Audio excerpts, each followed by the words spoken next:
오늘은 출애굽기 강의 6번째 시간인데요. 제목이 몸과 마음이 힘들 땐 하나님 말씀도 듣기 싫어질 수 있어요입니다. 오늘은 복음의 핵심이 다뤄지는 본문입니다. 길어야 25분이니까 집중할 수 있기를 소망합니다.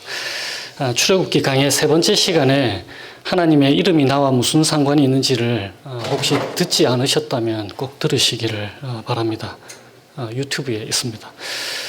오늘은 여호와라는 하나님의 이름에 담긴 의미가 무엇인지를 한 번 더 하나님께서 말씀해 주시는데 6절에서 8절이 오늘 본문의 핵심입니다.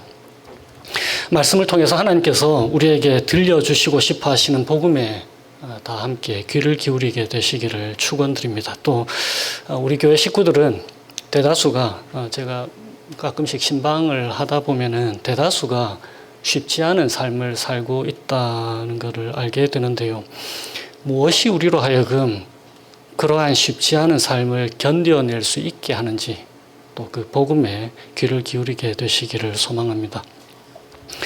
최근에 톰 크루즈 영화가 하나 나왔잖아요. 미션 임파서블, 데드 레커닝이라는 영화가 나왔는데 거기에서 톰 크루즈가 이름이 이던이잖아요. 이던 헌트로 이제 나오는데 이던이 함께 하던 그러니까 그 팀에서 함께 하던 일사가 이제 죽는단 말이에요. 그리고는 일사가 죽고는 그레이스라고 하는 여자를 그 팀원으로 만들게 하기 위해서 이제 설득하는 장면이 나옵니다. 그런데 이 그레이스가 같은 팀원이 된다면 어떻게 할 건지를 이선이 말을 하는 거예요. 한글로 제가 번역하기 전에 영어로 먼저 말씀을 드릴게요. 왜냐하면 그래야 이 의미가 잘 다가오니까. 이렇게 말합니다. I swear your life will always matter more to me than my own. 번역하면은 맹세코 너의 목숨을 내 목숨보다 언제나 소중하게 여길 거야.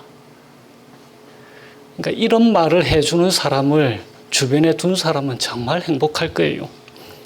그리고 남자들은 그 영화를 보면서 그런 멋진 사람이 되고 싶다는 소망을 갖게 되기도 할 겁니다. 출애굽기의 중요한 주제는 우리가 올해 표가 그거잖아요. 하나님을 알자라는 것. 출애굽기의 중요한 주제가 하나님을 아는 것입니다. 오늘 본문에서는 나는 여호와라라는 이 말씀이 한글 성경에는 뭐 분명하게는 3번 나타나지만 히브리 원어 성경이나 영어 성경에는 나는 여호와라라는 말씀이 정확하게 4번 반복이 됩니다. 그래서 이스라엘 백성들을 애굽에서부터 건져주시는 분이 바로 여호와 하나님이심을 강조하시는 거예요. 하나님께서 자신의 이름이 여호와이심을 말씀하시면서 이스라엘 백성들의 신음소리를 듣고 하나님의 언약을 기억한다라고 말씀하십니다.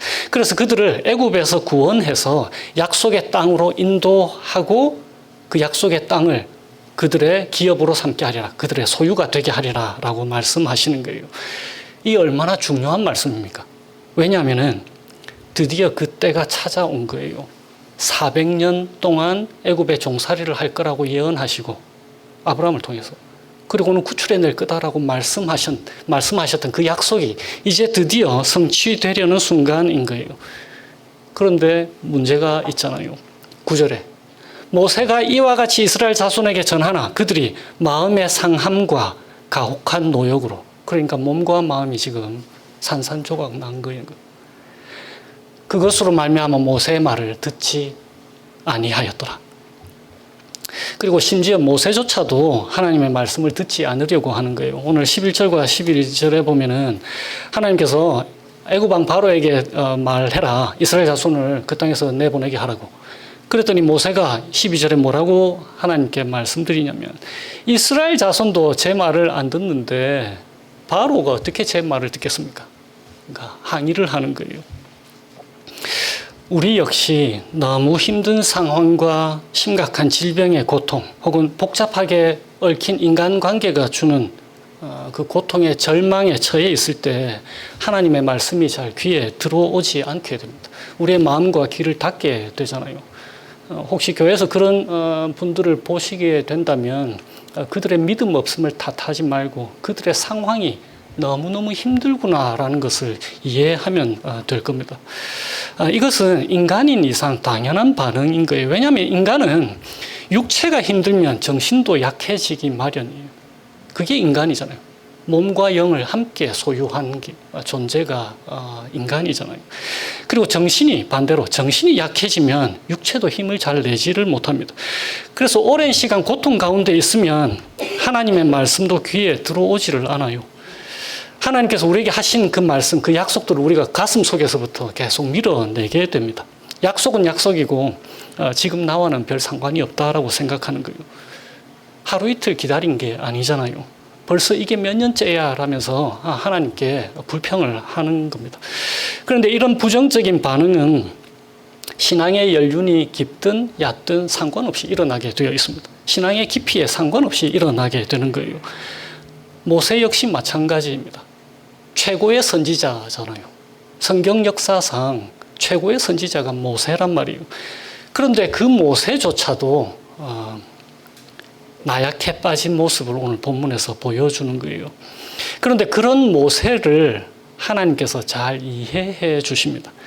힘든 삶에 찌들려서 하나님 말씀을 들으려 하지 않는 이스라엘 백성들도 하나님께서 잘 이해해 주시는 거예요.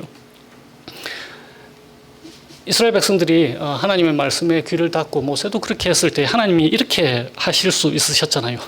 너희들 안 되겠다. 됐다. 싫으면 관둬라. 너희들 손해지. 이렇게 말씀하실 수 있었잖아요. 그런데 하나님께서 그렇게 하시지 않으세요. 모세와 이스라엘 백성들의 믿음 없는 그 반응에 대해서 그러한 반응들이 하나님의 약속에 어떠한 영향도 미치지 못하는 거예요. 오히려 하나님께서 다시 13절에 말씀합니다. 하나님 말씀에 마음과 귀를 닫은 모세와 이스라엘 백성들에게 다시 말씀으로 그들에게 다가가시는 거예요. 13절에 여호와께서 모세와 아론에게 말씀하사 그들로 이스라엘 자손과 애굽 왕 바로에게 명령을 전하게 하셨다. 그렇게 되어 있는 거예요. 무슨 뜻입니까? 6절에서 8절 오늘 핵심이 되는 그 9절 6절에서 8절에 하신 그 약속 반드시 이루어내시겠다라고 재선언해 주시는 거예요. 그 중심이 무엇입니까? 7절에 너희를 내 백성으로 삼고 나는 너희의 하나님이 될 것이다. 그 변함없는 약속을 하나님께서 신실하게 지켜내시는 거예요. 하나님은 이스라엘 백성들의 최악의 모습까지도 아시면서 이스라엘 백성들을 하나님의 자녀로 하나님의 백성으로 삼으셨습니다. 이것이 복음인 거예요. 그들이 이런 믿음 없는 모습을 보여도 하나님께서 그들과 한 약속을 전혀 바꾸시지 않으십니다. 내 마음대로 살아도 되겠네라는 반응이 들 정도로 말입니다. 본문에 나타난 하나님의 약속이 어떤 것들입니까? 하나님이 우리를 위해서 이루신 구원에 사용된 그 동사들이 오늘 7개가 있는데 간략하게 3개만 간추리면 이렇습니다. 6절에 보면은 너희를 빼내겠다라고 되어 있고 그 다음에 건지겠다. 그리고 뭐라고 되어 있냐면은 너희를 속량하겠다.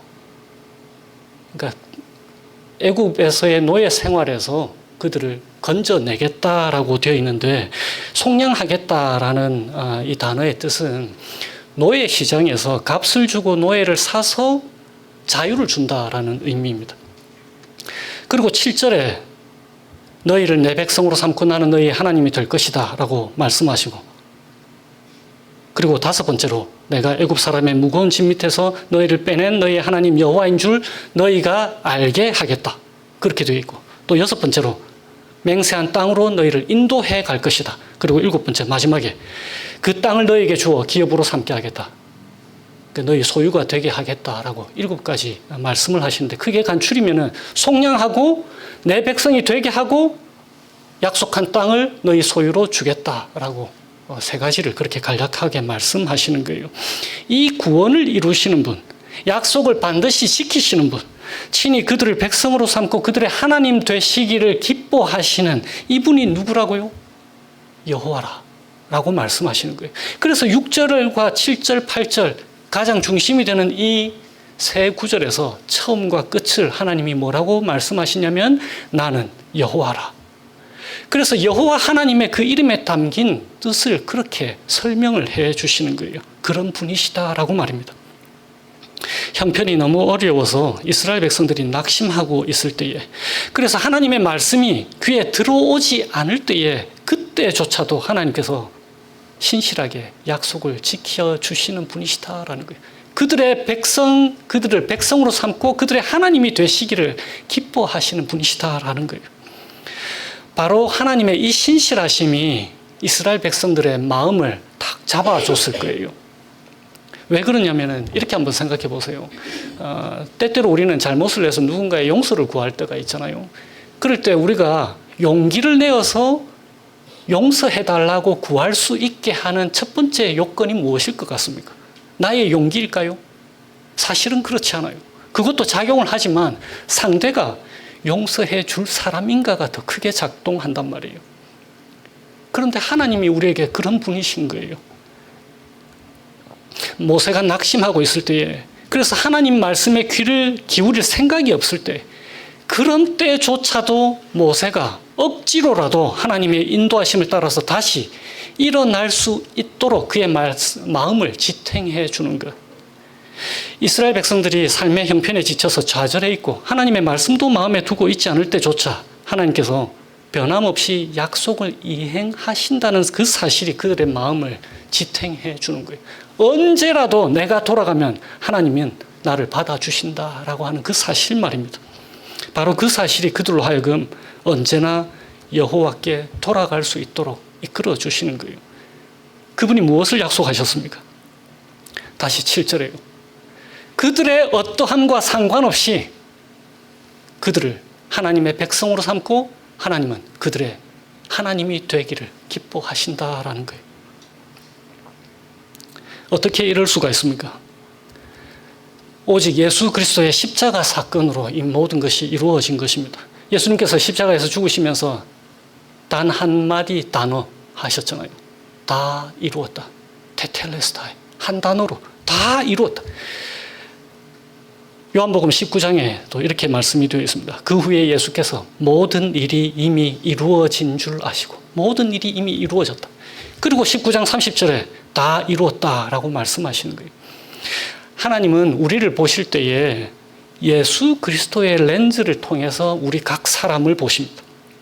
세 가지 측면에서 반드시 기억하세요. 세 가지 측면에서 이것이 하나님께서 오늘 본문을 통해서 우리에게 들려주시는 복음입니다. 첫 번째, 우리 주 예수 그리스도께서 십자가에서 하나님의 진노의 형벌을 받으신 것을 우리가 받은 것으로 인정해 주시는 거예요. 그래서 우리가 받아야 할 심판이 전혀 남아있지가 않습니다. 그래서 우리의 잘못에 대해 우리가 받아야 할 것이라고는 혹은 우리가 갚아내야 할 것이라고는 전혀 있지를 않는 거예요. 왜냐하면 예수님이 다 이루셨으니까. 두 번째, 하나님의 자녀로 하나님의 자녀답게 살아야 할 책임은 어떻습니까? 하나님의 자녀답게 이제 살아내야 되잖아요. 그 책임은 어떻습니까? 우리 주 예수 그리스도께서 우리 대신 하나님의 자녀다운 삶을 완전하게 살아내셨어요. 하나님은 인간이신 그 예수 그리스도의 완전한 삶을 우리 각 사람이 다 살아낸 것으로 인정해 주시는 거예요. 왜요? 예수님께서 다 이루셨으니까.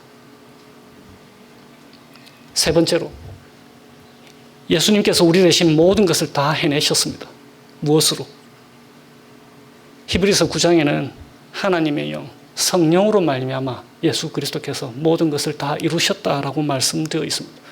예수님께서 자신의 영, 하나님의 영, 곧 그리스도의 영, 성령을 통해서 그 모든 것을 이루셨는데 그분께서 우리에게도 동일하게 그분의 영, 성령을 주셨다라는 거예요. 그래서 우리 역시 우리의 능력이 아니라 성령의 능력으로 성령 하나님과 함께 하나님의 말씀을 따라 살 수 있도록 해 주시는 것입니다. 예수 그리스도께서 그렇게 하실 수 있으셨던 것처럼 말입니다. 그러므로 하나님께서 우리 각 사람을 보실 때에 뭐라고 하실까요? 아이고 내 새끼라고 하시는 거예요. 아이고 이 이쁜 내 아들 내 딸, 눈에 넣어도 아프지 않은 자녀라고 우리를 받아주시는 거예요. 대신 죽어도 아깝지 않다라고 말씀하시면서 말입니다. 그런 사랑을 담은 아버지가 되시기로 작정하신 것입니다. 내 마음대로 살아도 되겠네라는 마음이 들 정도로 말입니다. 오래전에 기독교 교부 중에 한 분이 말씀하셨던 것처럼 내 마음대로 살아도 되겠네라는 마음이 들지 않는 설교는 복음이 아니다라고 말했어요. 복음은 그만큼 좋은 것입니다. 복음은 우리를 죄에서 그리고 율법의 저주에서 우리를 자유케 하는 거예요. 그런데 뭐 그렇게 하면은 늘 여러분들이 질문을 하실 거 아니에요. 마음대로 많은 분들이 진짜 마음대로 살아도 되냐고. 근데 사실 그렇게 살아지지가 않잖아요. 왜냐하면 금방 그 세 번째 요소가 뭐였습니까? 성령을 우리에게 주셨잖아요. 성령을 통해서 우리가 예수 그리스도와 결혼한 사이란 말이에요. 한 몸을 이룬 사이입니다. 결혼했는데 우리 이 땅에서도 결혼을 했는데 부부가 마음대로 할 수 있다고 바람 피고 다니면 그게 안 되는 거 우리가 본성으로 알고 있는 거잖아요. 하나님도 마찬가지예요. 우리는 일단 결혼하고 나면은 제가 어제 이제 소라랑 결혼했을 때를 한번 잠시 생각해 보았어요. 말씀을 준비하면서 어떻게 하면 나의 사랑하는 아내를 기쁘게 해줄 수 있을까? 그거 생각하잖아요. 자유가 주어졌지만 그 자유로 내 마음대로 사는 질 나쁜 수준의 그러한 내 마음대로가 아니라 내 마음대로 사랑하는 자유를 하나님께서 우리에게 주신 거예요. 미션 임파서블에서 에스턴이 그레이스에게 말합니다. 같은 팀원이 된다면 맹세코 너의 목숨을 내 목숨보다 언제나 소중하게 여길 거야 라고 말해요. 바로 이 말을 오늘 본문에서 하나님께서 우리를 향하여서 말씀해 주고 계시는 거예요. 오늘 읽지 않았지만 2주 전에 읽은 거예요. 1절에 강한 손으로 말미암아 바로가 그들을 내보내리라. 강한 손으로 말미암아 바로가 그들을 그의 땅에서 쫓아내리라. 그런데 오늘 그 강한 손이 오늘 본문에서는 어떻게 표현이 되어 있습니까? 7절에 편팔과 여러 큰 심판들로서 너희를 속량하리라 라고 말씀해 주시는 거예요. 하나님의 가장 강한 손, 편팔과 여러 큰 심판이 어디에서 가장 분명하게 나타났습니까? 십자가에서. 십자가 위에서 우리 주 예수 그리스도에게 하나님의 가장 강력한 손과 심판이 내려진 거예요. 그렇게 하심으로써 우리를 구원해 내셨습니다. 앞에서 말씀드렸듯이 속량이라고 하는 단어는 노예 시장에서 값을 내고 노예를 사서 자유케 한다라는 의미가 있는 단어입니다. 하나님이 건져내 주셔야만 하는 우리의 비참한 상태로 우리의 눈을 고정케 하는 거예요. 우리가 어떠한 비참한 상태에 있었는가 하는 거예요. 그 상태에서부터 하나님께서 값을 주고 사내셨다라는 거예요. 하나님의 소유가 되게 하시려고. 그래서 오늘 7절에 너희가 내 백성이 될 거다라고 말씀을 하시는 거예요. 그런데 그 노예 시장에서 우리를 사실 때 어떠한 값이 지불되었습니까? 예수 그리스도의 핏값이라는 거예요. 죄의 노예인 우리를 사서 하나님의 소유가 되게 하신 것입니다. 그래서 우리가 진정으로 자유케 된 거예요. 하나님께서 말씀하시는 거예요. 너의 목숨이 언제나 내 목숨보다 더 소중해 라고 말이에요. 예수 그리스도께서 동일하게 우리에게 말씀하십니다. 너의 목숨이 내 목숨보다 언제나 소중해. 그래서 우리를 위해서 그분 자신을 내놓으셨잖아요. 그러므로 인생의 아픔 때문에 하나님 말씀도 듣기 싫어질 때에 이것을 기억하라 라고 출애굽기 6장을 통해서 하나님께서 말씀하시는 것입니다. 너희가 그럴지라도, 너희가 내게서 돌아설지라도 너희들의 목숨이 내 목숨보다 언제나 더 소중해 라고 말이에요. 내가 언제나 너와 함께 할 거예요. 우리의 목숨을 하나님의 목숨보다 더 소중하게 여기시는데 우리가 공경에 처할 때 그냥 내버려 두시겠어요? 절대 그러시지 않으시는 거예요. 하나님은 언제나 우리와 함께 하시겠다라고 약속하신 것입니다. 이 약속 때문에 우리가 처한 삶의 고통, 다시금 견뎌내고 일어설 수 있는 힘을 주시는 것입니다. 하나님을 향해서 믿음보다는 불신의 죄를 지었더라도 언제든 하나님께로 다시 돌아갈 수 있도록 우리를 이끌어 주시는 것입니다. 그런데 그뿐이 아닙니다. 언젠가는 회복시키시겠다고 약속하시는 거예요. 마지막 날에 하나님께서 우리에게 안식을 약속하셨습니다. 8절에 내가 맹세한 땅으로 너희를 인도하고 그 땅을 너희에게 주어 기업을 삼게 하리라. 우리에게 하나님께서 약속하신 땅, 영원한 안식으로 그분의 나라로 우리를 인도하시고 하나님 나라의 백성이 되게 하시겠다고 약속하시는 거예요. 이것이 우리를 다시금 살아나게 하는 것입니다. 이것이 우리를 소망으로 인도하는 거예요. 이것이 바로 우리가 넘어져도 완전히 고꾸라지지 않을 수 있는 이유가 되는 것입니다.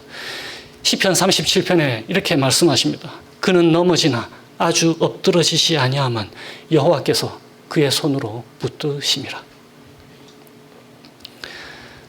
바로 이 하나님의 자녀 된 것을 잊지 말고 기억하시면서 한 주를 주님과 동행하시면서 살아가게 되시기를 주님의 이름으로 축원드립니다.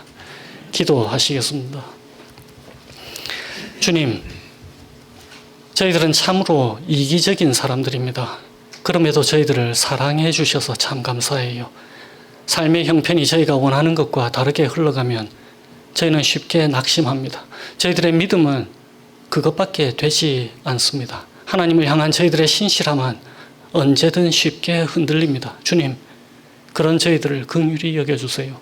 저희가 기도하고 바라는 대로 상황이 변하지 않는다 해도 저희들의 삶의 형편이 원하는 것과 다를지라도 하나님의 우리를 향한 변함없는 사랑을 기억할 수 있도록 도와주세요. 성령의 충만을 저희에게 허락하여 주세요. 그래서 저희가 이 땅에서의 삶을 저희들의 힘으로 살아가는 것이 아니라 하나님의 은혜로 살아가는 것임을 삶을 통해 고백할 수 있도록 도와주세요. 그래서 저희가 하나님 한 분만으로 충분하다는 삶의 고백이 있을 수 있도록 이끌어 주시기를 예수님의 이름으로 기도합니다. 아멘.